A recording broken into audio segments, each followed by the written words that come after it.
Good morning. It is Monday, November 1st, which means it is the start of Nanowrimo. And unfortunately, I don't think I'm going to be doing any writing today. Now, that is not the end of the world because I originally had planned it this way. So the way my schedule is set up at the moment is I work full-time. I work from home on Mondays and Thursdays and go into the office the other days. And that means Mondays and Thursdays are also my gym days, so I go to the gym before work. So the plan was do my writing before work, but do it on my non-gym days. So Tuesday, Wednesday, Friday, and then of course I've got the weekend to catch up on words, which I think is reasonable because when you work a full-time job, you work 5 days a week, so why not write 5 days a week? The problem is, if you saw my last video, you know I was in Nice with Nicole Wilbur, and I didn't end up getting home until like 11 p.m. just because of the timing of the trains and the planes. And I'm usually in bed at 9:30, like I'm a toddler. So I got home around 11, and then of course my husband hadn't seen me for a few days, so he wanted to hang out and chat, so I probably wasn't in bed until midnight. So this morning when I woke up at 6, I was like, oh, should I go to the gym, or maybe I should just rest a bit because, you know, last night was a late night and today's going to be a big day catching up on everything at work. So I did that, forgetting that it was Nanowrimo, and this means now I've got to go to the gym tomorrow, so I might not be able to write tomorrow either. So week 1 has gotten off to a great start.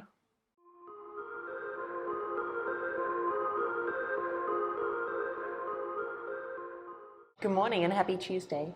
It is a bit after 5 a.m. because I woke up at 5, looked at my clock, considered going back to sleep, and then said, no, if I get up now, I'll have time to both go to the gym and do some writing before work. So at the moment, I feel like I deserve a medal.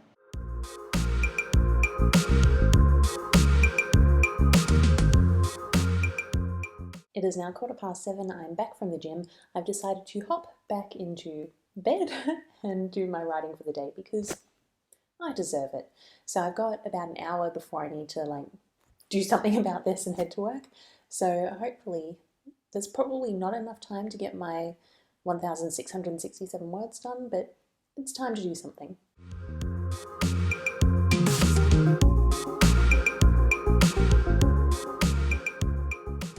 Approximately 10 hours later. So I'm home from work, and I'm not sure how well you can see it on the camera, but I have like zombie demon eyes at the moment. I don't know if it's something in the air in Lausanne, but my eyes are a lot redder here, and the fact that I get quite tired at work doesn't help. So I get home and I look like a zombie. Great for YouTubing. Anyway, this morning I wrote for half an hour and did about 700 words, so obviously not on the Nanowrimo target, but I was just writing like a linking bit between the scene that I finished on Sunday and what I'd already written, because I'd already written the scene where Kiara first sees her glass statue that sets everything in motion. So I linked those two and then went through the original scene that I had already done just to polish a little bit, and now I know what's happening next, but I'm not sure how to write it, because if it was like a movie, it would be like a montage. So I think I need to do a little bit of planning. So tonight I actually was meant to go to like a CMO networking event and decided not to, so I'll use that time for plotting instead.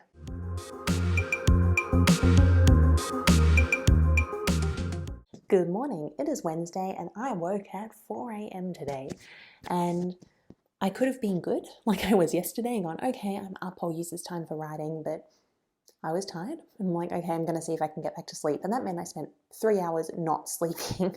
So at 7, I gave up, I got up and I did another half hour of writing, 808 words. So obviously about half what I should be doing for Nanowrimo, but I figure anything is better than nothing. What I'm realizing though is that I actually don't know how I'm going to write with this job because I just don't have the time for thinking during the week. Or not even time. I don't like when people say they don't have the time, or not so much I don't like when people say they don't have time, but often when you're not getting stuff done, it's treated as, okay, you don't have the time, let's reorganize, let's get you some more time and change your priorities so you do have the time. And my thing is, I feel like I have time. Like, I woke up at 4 a.m. today. I could have had 4 hours before I started getting ready for work. And similarly, after work, so last night I got home at 7, so that's like 2.5 hours before I go to bed.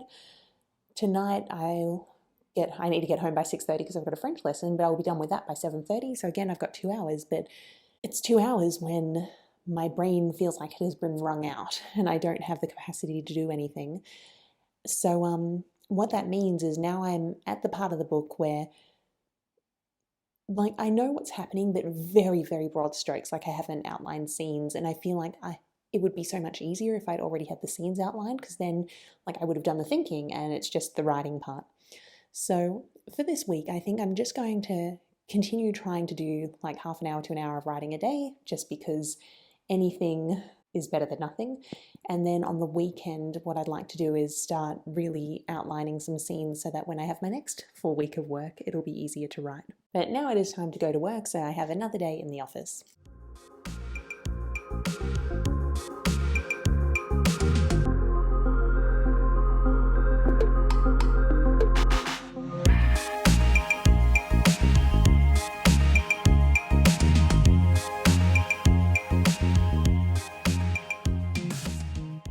So I've had my French lesson, had a shower, I'm in my very fashionable blue light blocking glasses with a very red face, and now I am facing the conundrum that all authortubers face, which is, do I edit a video or do I write? I think I'm going to edit a video.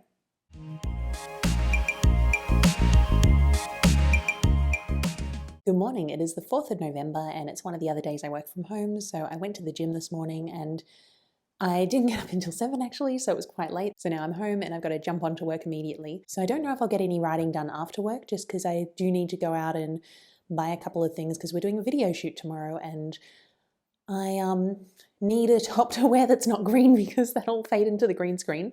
So I've got to like head to Zara or H&M or something and get a top and maybe some more makeup, because one of the things I noticed when we last did videos was like I put on the heaviest makeup that I had and it looked like I was wearing nothing as soon as I was under the lights, so got to get some proper stage makeup.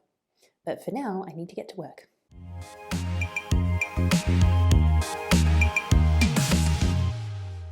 Good morning, it is 5:30 on Friday and today we've got a day of filming some new videos for work. So I don't actually need to be up this early. I've got to pick something up from the office at 9 and then at the studio at 9:30. But I woke up, I knew I wasn't going to go back to sleep, so I thought I'll get up and give some more time for my morning puffiness to fade before I'm on camera, and some time to do some writing.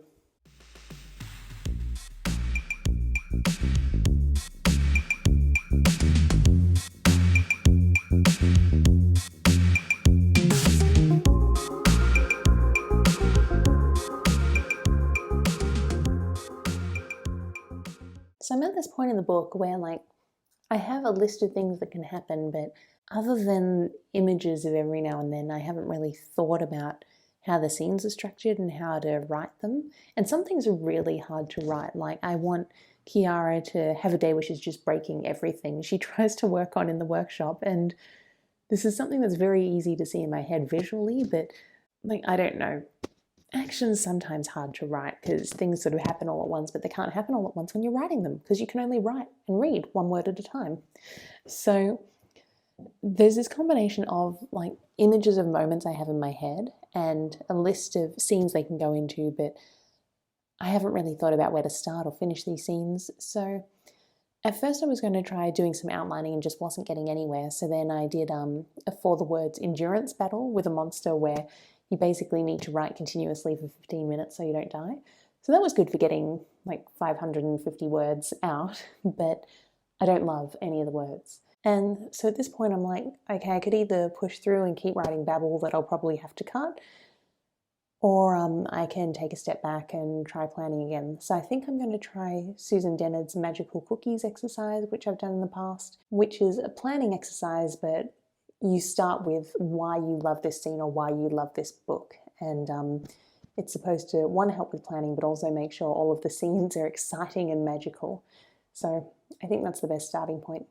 Hello everyone, it's Jackie here. Now I'm actually not scheduled to do the Instagram takeover today, so don't tell our social media managers, but I wanted to jump on because we actually are working on a very special project. Bastian, our Chief Growth Officer, and I are actually filming some videos to help explain CHSB Yield to our community. So I'm in the studio now, which I mean, it's a green screen. There's not that much to see behind me, but I'm in the studio. We're getting set up and ready to film. So I thought you could send all of your questions about CHSP Yield 2.0, and once Bastian gets here, we'll both answer them for you. The main difference between CHSP Yield 1.0 and 2.0 is that we're implementing like a tiers system.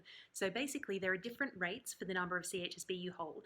And the best thing about this is that for your first 2,000 CHSP, you're actually going to get the highest rate. So it's like a bonus if you're a smaller investor.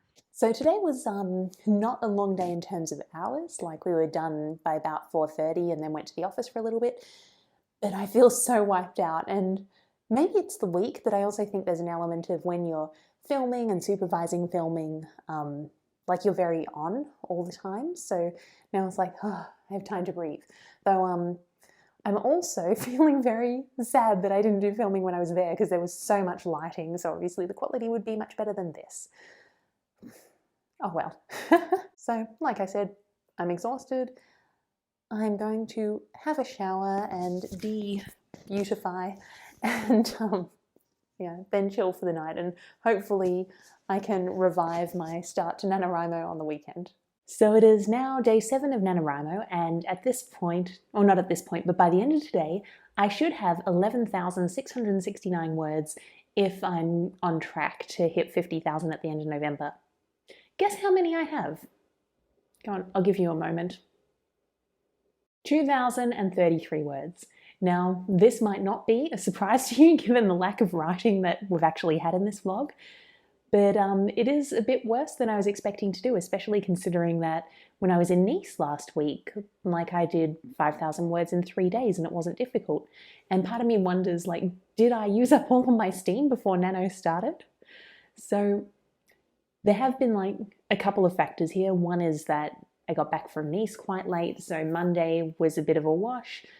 Tuesday and Wednesday were fine. I didn't do the amount of writing that I needed to, but I did something, and I think just during the week with my job, my mental state, like, doing something is better than nothing. And then, I got to the end of the runway that I had, and I'm now in this part of the book where it's like, I need to get from she's seen this glass statue for the first time to she's got a clue to who built it and she's going to go on a quest to find it. And I know that during this period, I want her to visit the glass statue twice more, because the rule of 3, so she visits 3 times and then she gets the clue as like a reward. I want her to be getting more and more distracted and doing worse with her work and like her family noticing. And I did have a list of scenes, like maybe 4 or 5 scenes here for what could happen, but none of them are really inspiring me. So like I said on Friday, I think I need to go and do the magical cookies exercise a bit, just to remember why I love the idea of this story and figure out how to integrate some of the things that I love into this part that I'm struggling with. The problem is I just haven't had the time to think, because Friday was a long day. And then yesterday, you may have noticed, I did not film day 6. So I don't know if you've heard of the term revenge scrolling. It's the idea that you spend all day doing things for other people, so work, family, and so on, that you get to the end of the day and you haven't done anything for yourself. And so what happens is, before you go to bed, you end up on your phone and you're scrolling through Instagram or Facebook or Twitter or whatever your poison is. And it's then making it harder to sleep, which means you're more tired the next day, and so on. And I felt a little bit like that yesterday, where it's like, I went to the gym and then got home around 11:30 or midday, so I had a full day ahead of me when I could have been writing and brainstorming, and I just didn't want to. Like, I wanted to play Final Fantasy VIII. So I played Final Fantasy VIII on PlayStation, and there was this little voice in my head going, is this like revenge scrolling behavior? And I think it was, just because, like, I feel like so much of my job is, and it's like everyone's job, I'm not saying that I'm special here, but so much of my job is about everyone else. And I think anyone who's in a management position, anyone who's in any job is doing stuff for other people. But when you're in a management position, like, it's all about the other people and keeping your team happy and making sure lines of communication are open and solving problems. And I feel I don't even do my own work anymore. It's ridiculous. Like, I just coordinate everyone else.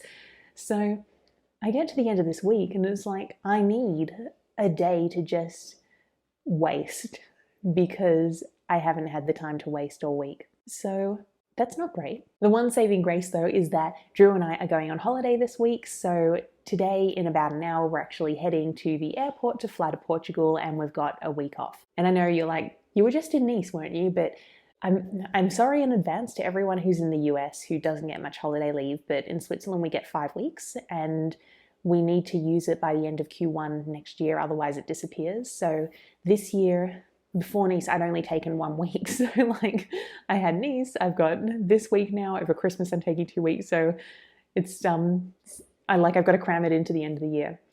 So I am lucky enough to have another week off this week. And I guess I can see if I fit in 23,000 words. If anything, I'm hoping it will be more like Nice in that because I have the time to relax, like I want to write more and I have the capacity to write more. I am a bit concerned about what will happen when I get back from Porto, because let's say I do 23,000 words and then on the 15th I'm back on track for the 50. Given what the last week is like, I don't actually know if I can keep up the writing when I get back. So I've been thinking about, like, do I just not worry about it? So we're not going to do 50,000 words and I'll just do what I can. Or maybe I should try cramming it all into the weekends. So we'll see. At this stage, I'm just looking forward to this trip and getting some writing done and editing this video for you. So I'm going to end this video here and I'll see you in the next one. If you are doing Nanowrimo, please let me know in the comments below how you're doing. And yeah, 1, if you're ahead of schedule, how you did it. 2, if you're running behind, do you have any plans or ideas on how to catch up? Because I need help.